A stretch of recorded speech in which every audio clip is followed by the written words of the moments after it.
আসসালামু আলাইকুম, hi everyone, welcome back to my channel. আজকে আমি দেখাবো চিতই পিঠা রেসিপি। শীতকালে এই চিতই পিঠাটা খুবই জনপ্রিয়। তো আমি এর জন্য নিয়ে নিচ্ছি কিছু পরিমাণ গুঁড়ি চালের গুঁড়া, নিয়ে দিয়ে দিচ্ছি পরিমাণ মতো লবণ আর হালকা গরম পানি দিয়ে এটাকে আমি আস্তে আস্তে করে ভালোভাবে মাখিয়ে নেব। এরকম পাতলা ব্যাটার তৈরি করে নেব।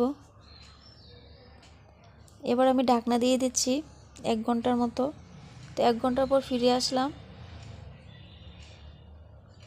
এখন আমি পিঠাটা তৈরি করব। তো আমি একটা কিছু দিয়ে এটাকে ভালোভাবে আবারও নেড়ে নিচ্ছি। আপনারা চামচ বা যে কোনো কিছু দিয়ে দিতে পারেন। তো একটা তাওয়া বসিয়ে দিয়েছি, এটা গরম হওয়ার পর আমি ব্যাটারটা ঢেলে দিলাম। ঢেলে ঢাকনা দিয়ে একটু পানি ছিটিয়ে দিয়েছি। তো দেখুন কিছুক্ষণ পর কিভাবে পিঠাটা ফুলে এসেছে। আমাদের পিঠাটা তৈরি হয়ে এসেছে। তো এভাবে আমি সবগুলো পিঠা এভাবে বানিয়ে নিয়েছি। এবার আমি এগুলোকে মজাদার ভর্তা দিয়ে খাবো। খুবই মজা, আপনারা অবশ্যই এটা ট্রাই করবেন।